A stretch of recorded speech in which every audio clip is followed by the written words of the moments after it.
Take a look at that video. A man being carried out of a beaten up Lamborghini. Bouncers surround him and escort him from the scene. It may make you think of a horrific accident. The scene is from a high-speed Lamborghini crash in Uttar Pradesh's Kanpur that injured at least one person seriously. The man being carried away, well, he was the perpetrator. Hello and welcome. You're watching NewsX Deep Dive with me, Shivani Singh, and today we take a look at the man behind the wheels, heir of a tobacco empire, Shivam Mishra. At around 3:15 p.m. on the 8th of February, a high-speed Lamborghini plowed into a parked motorcycle and auto rickshaw on a busy stretch in Kanpur's Gawati police station area. The car crashed into the motorcycle, flinging its owner nearly 10 feet into the air and damaged several vehicles in the process.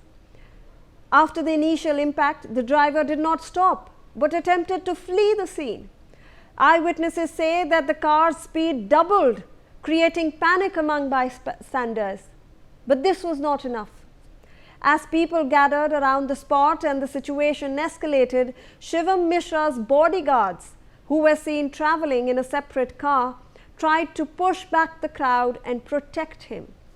Frustrated locals eventually broke the car's windows and dragged the driver out. And yes, locals said the driver appeared drunk.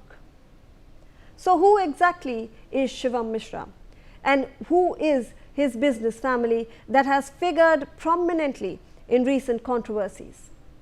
Born to K.K. Mishra, the owner of Bansidhar Tobacco Group, one of India's major tobacco suppliers, Shivam Mishra has always led a life of immense luxury. The Bansidhar Group is a key raw material provider to several leading pan masala and tobacco brands. While rooted in Uttar Pradesh, the group's commercial presence extends across Delhi, Mumbai, Gujarat and other states. K.K. Mishra, also known as Munna Mishra, has been heading the family business, first established over 90 years ago in 1931 for nearly 30 years. The company is currently headed by his family members and board directors, including Usha Mishra, Krishna Kumar Mishra and his son Shivam Kumar Mishra.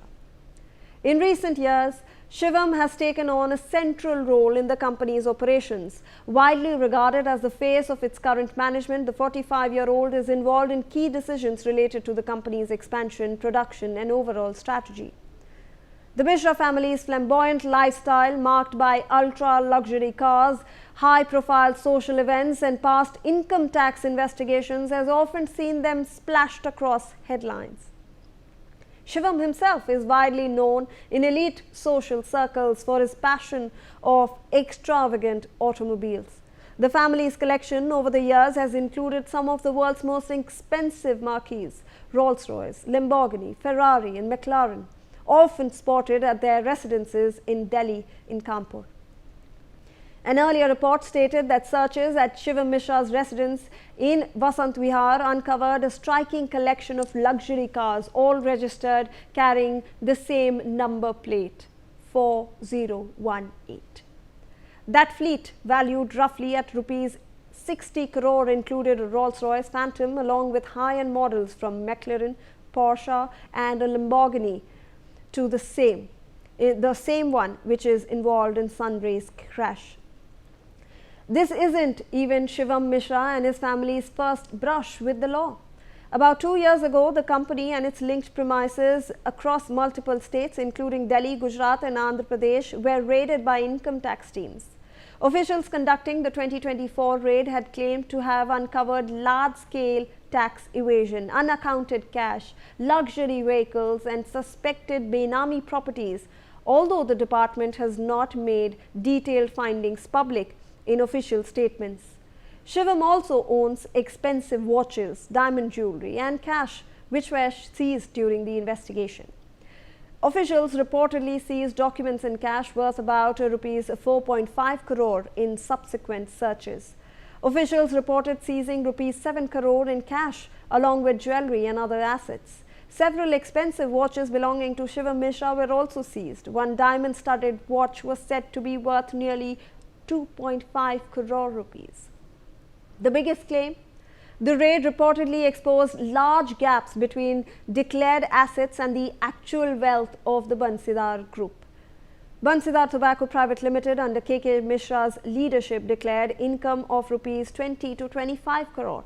This stood in stark contrast to the estimated turnover figures between rupees 100 to 150 crore. But that's not all.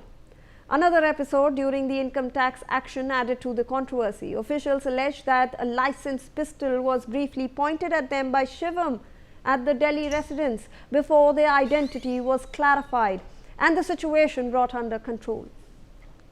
After identifying themselves as income tax department officials, Shivam claimed, "Calm down," putting away his arm. The incident also drew considerable attention at that time.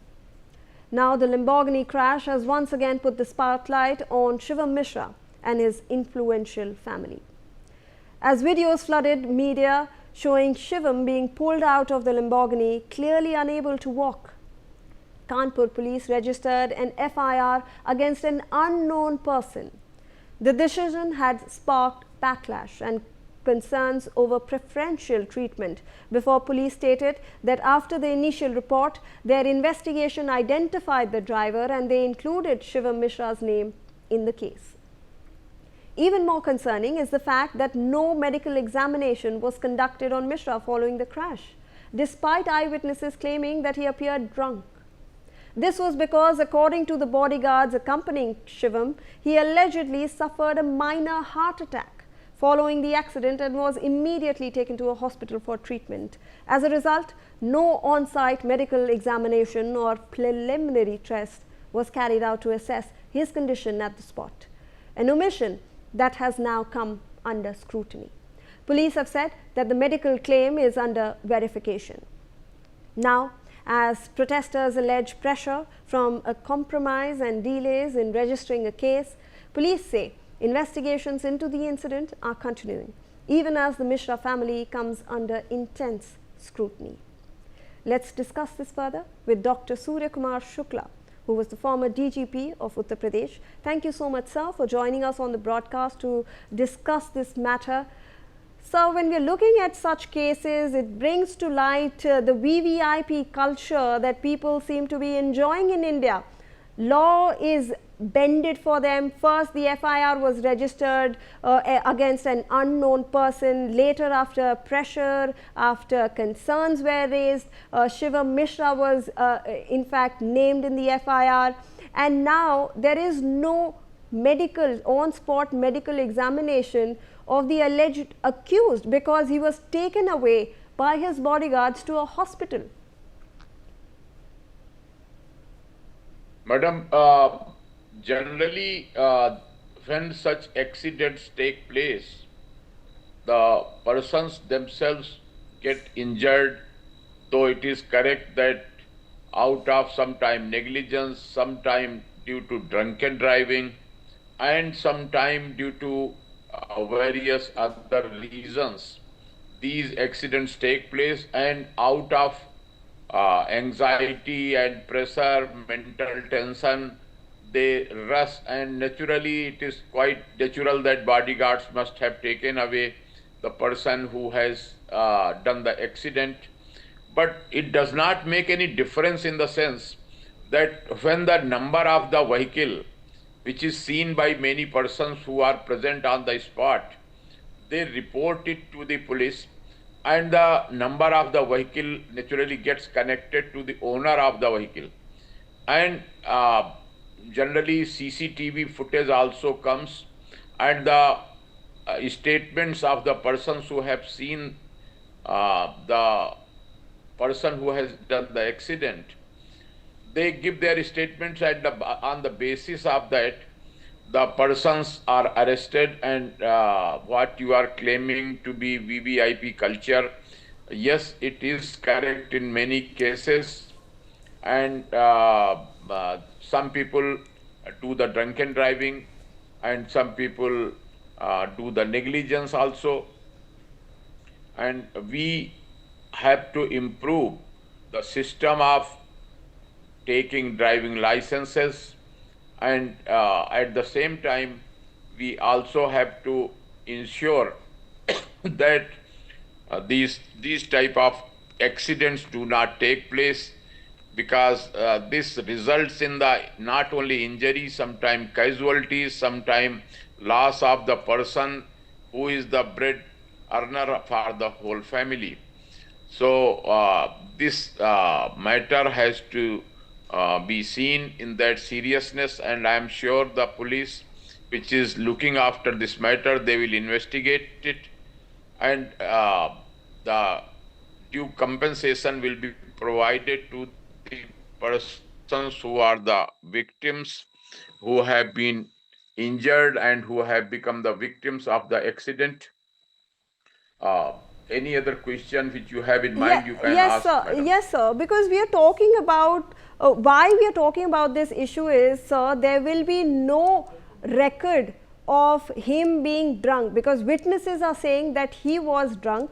So now, with no medical test done on site, there will be no mention of this in the investigation as well. And this family, sir, seems to be, having a brush with the law time and again, and seem to be getting away. That is the question. In the eyes of law, in the eyes of law, madam, even if a person is drunk, whether he is drunk or not drunk, but the negligence, charge of negligence comes on the person who has been driving the vehicle. So, and the sections become more serious. The charges become more serious if he is in drunken state. And after, naturally, it is the duty of the police to catch hold of the person, get him medically examined, and if he is drunk, because this drunken driving is more serious crime, and so I'm sure the person who are present on the spot, they have indicated, and it is the duty of the local police to rush to the spot. And these days facility of 112 dial is available, and if anybody has the complaint that the police is not attending or not listening, they can very well contact by dialing phone number 112, and the police will rush to the person, Right. to the place. Yes. Right, sir. Thank you so much, Mr. Shukla, for joining us on the broadcast with that valuable perspective.